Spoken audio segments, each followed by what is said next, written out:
Muri yeZimbabwe. So nhasi tine a strange story iri kubva kuchirumanzu yaitika kuchirumanzu muno muZimbabwe and ma1 mafanis pakaipa.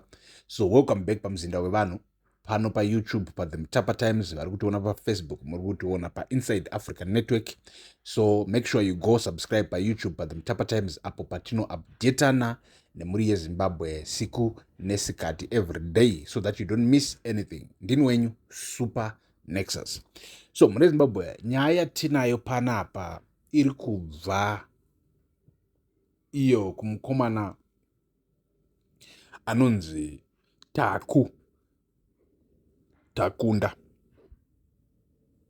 So mukomana anonzi Takunda ari kutipinzira nyaya iri very strange, iri very serious, inoshamisa, yekuti every Zimbabwean must listen to this, must understand this, and then tell us what they think in the comment section, because isusu tiri kutotendererawo brain, tiri kutoshaya kuti iwe zvii zviri kuitika izvi. So let me get into it. So mukomana anonzi Taku ari kutiudza iye kuti last week yatapfuura something big happened to him. But kuti tinzwisise what happened last week yatapfuura let's first get into how it all started. So mukomana anonzi Takura mukomana ane 27 years dzekuberekwa.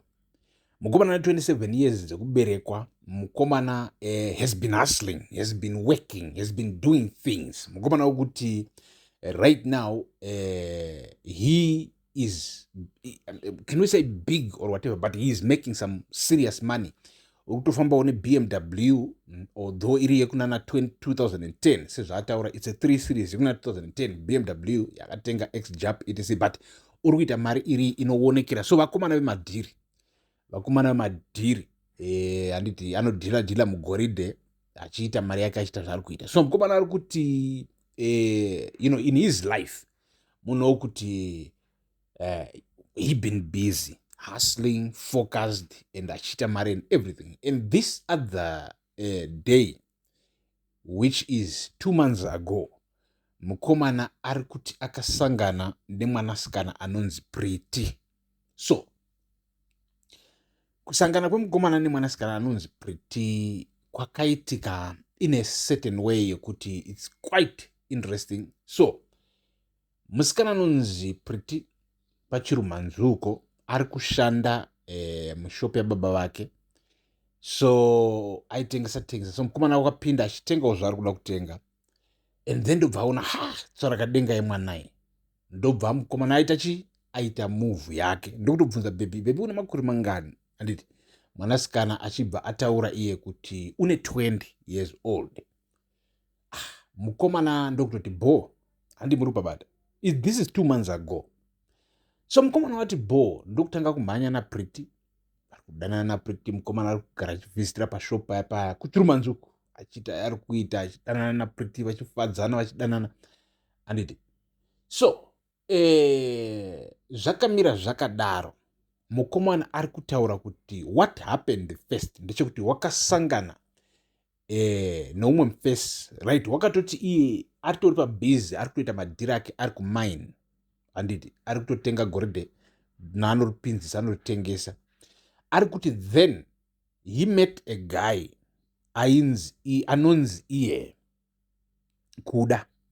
So Kuda achiona Taku, Kuda akabva Kuda waitengesa gold. So Kuda is like gold dealer also.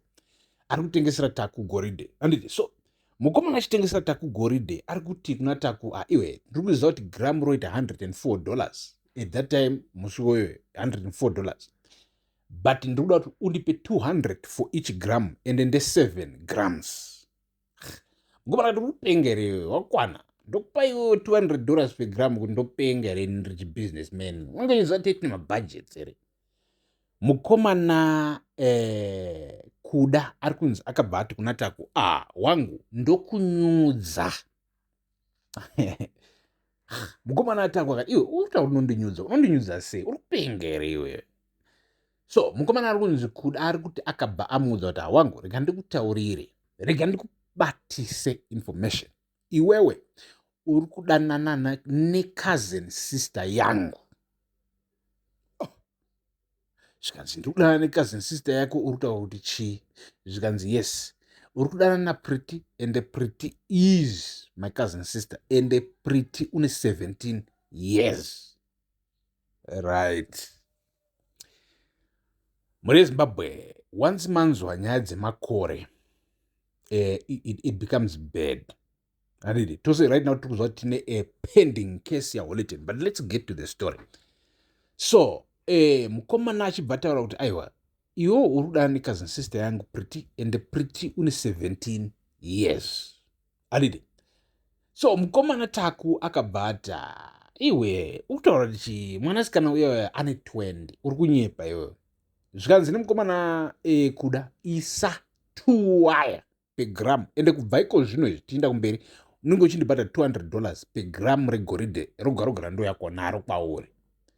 So mukomana Taku ari kunzi ari kuti iye first day wakabhadhara, handiti ndokubhadhara mari iyaya 200 per gram, apa ngadzadziri 7 grams, zvino kuti wakabhadhara $1,400 kuna kuda, handiti mukomana wagara manje wakuti dhuu ari wanakati, iwe what is happening here? Zvii zviri kuitika panapa? Chii chiri kuitika panapa? So mukomana ndobvatayo ini handisi kuda kupa bhebhe wangu pressure, but regai ndiende. So bhozi mukomana ari kugaya ari kugaya, iwe kana mwana uyu zvichira kuti chokwadi une 17 years, zvoreva kuti maybe it's 1 year kana kuti a couple of months before she turns 18. So hapana need yekuti inini ndimhanye ndinovhurumusa mwana, ndinetsana nemwana kana kuti ndirambana nemwana. Regai ndingodi ndinyatsokumutaimira ine ndotaura naye zvibhowo ndozviita sei, ndozvinzwa kuti mwana unotena 18 rini, handiti kuita kuti panotena 18 ndozva kuti checha official hapana problem, right? So muri Zimbabwe zvakamira zvakadaro, mukomana kuda apiwa mari wakabva arova runs straight paden. Achisvika paden, mukomana ndobva aenda kuna baba vaPriti, right? Ndokusvika ndokuudza baba vaPriti kuti mudhara, panapa pakaipa, asi inini sakaze ndangoti nditaure zviripo. Priti ari kudanana nemunhu mukuru, ari kudanana nemudhara, but mufesi ari kudanana niwanaye naPriti. And remember, mufesi uyu Taku ari kudanana naPriti une 27 years, so it's not like mudhara. Zvikanzi inini plan yandinayo, wava mufesi kuda achiudza mudhara waPriti, zvikanzi plan yandinayo ndekuti mufesi uyu tiri kufanira kumubata kwiyo, tofanira kumubata pakona, and then tomurova marefu, handiti right? Zvakamira zvakadaro muri yeZimbabwe. Mukomana akabva aplanners, mudhara waPriti wangobva ngoti ichi alright bo, kana Priti achidana nemunhu mukuru, just make sure iwe bozi semadhara kawo, you don't want to be involved really munyaya dzemudanana kwemwana wako, kuti mwana wako arudanana nechichi, unongobva kuti kana imi vapara muri macousin brothers kumwana wanga, manyai protect. Handiti so mudhara wangobva ngoti no mbate ndinoda munhu yemisei chichimwe, right? Achiudza kuda, right? So muri Zimbabwe inzwai munhu. So zvakamira zvakadaro, mukomana Taku wakaendera mberi nokuona mwana Priti, but waitovhunduka kumubvunza kuti Priti, wakandinyepera here kuti une 20 years, iwe otherwise in reality une 17. Hanguti inowati ganimbochikoka for 1, 2, 3 months ndozomubvunza, maybe anenge atena 18 at that stage, right? So mukomana ndokukula down, mukomana ari kuenda ari kunoona mwana, chimwana chinopisa, chibango chemwana, mukomana ari kudla mwana, anombaona mukomana ari kuti akaenda kunoona mwana, mwana akatora ndiri kuchaisa kuma5, and then kuma5 mukomana opindira nebhima yake, otora mwana nebhima, unopaka pavanopaka, mukomana orova mwana, achirova mwana, mukomana arorova mwana, right? Unosiya mwana, mukomana angotongoti ndo iripo, kana mwana ane 17 owa ma1, but ini hanisizotadza kurova zvinhu zvakadai so. Handiti munoona tumadecision toitwa neboys, tumadecision totogona kukupinza muna taisireva, right? So mukomana kuda, cousin brother. Now I want to get into this information according to information yasvika panews desk. This is very important. So mukomana kuda, the cousin brother wa Pretty, according to information iripo ndeyekuti mukomana during the time Pretty chichine around 15, because the cousin brother is around 23 right now. What Pretty chichine around 15, ana around 20. In fact, zviri kunzi kubva kudhara Pretty chichine around 10 years, iye ane around 15 years. Vaidlanana naPretty. Moses vemimi kuti mumaruwa umu kana kuti mumavillages kana kuti mumatownship kana kuti mumageto, cousins ari kuita zina basa. Some of you we don't have to talk about this, let's keep quiet, but some of you makadla cousins kana makatodliwa cousins. So Pretty chaimbopa mukomana uyu cousin vacho zvichiita zina basa cousin. Muri kuibata nyaya. This is bad, very bad. So zvakamira zvakadaro murezimbabwe. Now Pretty chava nemakore achinawa enda pachavo pamwe mufesi achisiri kupa cousin zvinhu. Cousin vari kuita jealous. Cousin vane 23 years varikudididi vari kuita. So now let me get into this according to the information iripo. So mukomana kuda found out kuti aiwa Taku achiri kuona Pretty. Mukomana kuda ndokutsva nejealous. Ndi cousin vaimbopiwa zvinhu angari ma1. So mukomana kuda ndokutsva nejealous. Apa ndoda kuti munzwisise, Pretty chakanyepa kuna Takunda boyfriend yacho kuti chine 20 years, icho actually changa chine 17 nemamonths. But now by the time mukomana kuda paakadhiniwa ndokunoudza baba vaPretty kuti mukomana anonzi Taku ari kuita zina basa nemwana wenyu, Pretty changa chatena 18. Muri kubabata. And so mukomana atiudza information iyi. This is straight coming from Taku, mukomana waPretty. So mudhara wa Pretty paakanzwa kuti bozi mwana ari kunzi atena 18 like 2 weeks, and then ouya uchiudziwa iwewe cousin vemwana kuti mudhara mwana wenyuyu wanguri waridzwa kubva achine 17 years, anga achirohwa nemukomana anonzani Taku. Mudhara akabva adhiniwa, mudhara waPretty achibva adhiniwa kuti no mani mwana wangu wakamanipulatewa, bozi unozvasana baba kana une mwanasikana unenge uri sometimes you can be unreasonable but just to protect, bozi zvechingokubhowa songuti mwanasikana wangu ini haitwi zvisina basa, mwanasikana wangu ini ndochiprotecta ndochivharira mba ndogona kuchivharira mba kusvika chasvika 25 munodhota boys, inini mwanasikana wangu hapana zvamuri kuzomuita. Ndopfungwa baba kaidzi. You don't know fathers be like that kuti hakuna ngachigare chiri chivhiji icho chogara mudheni munokuvara ndezvenyu izvo muda kudii pamwana wangu. So mudzara wakabva adhiniwa kuti svakaiwairowa mwana wangu ane 17 years. So mukomana kuda wakabva atoti maya mudhara imimi handei totonoripota kupolisi. So mukomana kuda ari kuda kutonyudzisa Taku, mukomana wani waPretty. So murezimbabwe zviri kunzi after that mudhara waPretty audzwa everything, but mukomana kuda akazobva decide, akazobva apa suggestion kuna mudhara waPretty kuti aiwa mirai kumhanya kupolisi, isusu ngatidhilei nemupfanha uyu, because mupfanha uyu unotenga goridhe, unotengesa goridhe, une mari, ngatichimuripisai for kudla mwana Pretty achiri mudiki. Mudhara ndobva vakabira zvikanzi tochaja mari. Ende muri Zimbabwe tiri kunzwa kuti vakomana vakachaja $26,000 kuti iwewe Taku mhosva yawakapara yekudla Pretty chisati chasvika 18 bhadhara $26,000, United States dollars. So now murezimbabwe information yakabva yapinzirwa. So mukomana uyu kuda akabva amhanya kuna mufana Taku akati, Taku wangu iwewe takutokuzokunyudza because wakadla my cousin ari underage, takuda kutokudi kunyudza. Taku 26,000 yanga isipo murezimbabwe.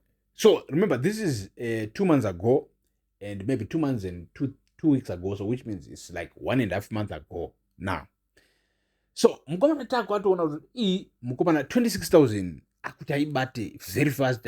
Mari haisi kubatika, mari iri kujenga. Munoriziva business, mari yakujenga iri kujenga. Mukomana ari kutiudza kuti wakaenda kuna Pretty ndokusvika ndokutsanangurira for the first time Pretty everything zvakaitika.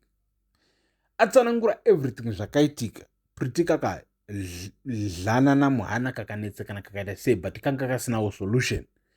After that mukomana uyu cousin wa Pretty ndopaakadecida kunoenda nenyaya kumapurisa, ende tiri kunzwa kuti wakaripota kuda kumapurisa. Kuda aripota kumapurisa, zviri kunzi mapurisa akauya ndokusunga mukomana Takunda. After asunga mukomana Takunda kuchiri manzoko, after asunga mukomana Takunda, mukomana Takunda atopinda pamahwani uchinzi iwo wakadla mwana ari under 18 and it only 27 years, which is bad. After that murezimbabwe kamwana Pretty kari kunzi kakaenda straight to the police kachinoti inini ndiri kuda kuita yatoti susu, withdraw the charges. Zvikanzi aiwa Pretty, hausiwewo waita first of all press these charges, so you can't just withdraw. Kanzi aiwa Pretty kakabva kabheja akati aiwa zviri kunzi uyu munhu wakandirepa, uyu munhu wakandidla ndisati ndasvika 18, but kaPretty kachibva kajambuka kati those are lies, uyu munhu wakatanga kundidla ndava ne-18. Apa kaPretty kane kana like 3 weeks kana 18 years old at this stage. So murezimbabwe at that stage it cannot be reversed. So baba vaPretty vari kunzi he got angry kumwana wake kuti Pretty uri kuzonorivhesa kesi yatavhura sefamily sei, and right now kaPretty kakatiza paden according to information yatinayo, and kari kutogara nemukomana Takunda, and akasikana with any relationship with her family. And Takunda is very grateful according to information yati pakuti he just doesn't understand what he is going to do for Pretty because she saved him, and right now Pretty untori nema problems ne family yake because of Takunda. So Mrezimbabwe, what advice can you give to Takunda? What advice can you give to Pretty? What advice can you give Kunakuda or the father of Pretty? What is happening, Mrezimbabwe? Siya comment yako mazimbabweans onzwisa tonzwisa. Inini change ndirimo, Takunda change arimo, probably Pretty change chirimo, and other family members vachange varimo mu comment section vachiverenga each and every advice. Rugare ngaruve nemi, ndini wenyu Super Nexus. I'm out.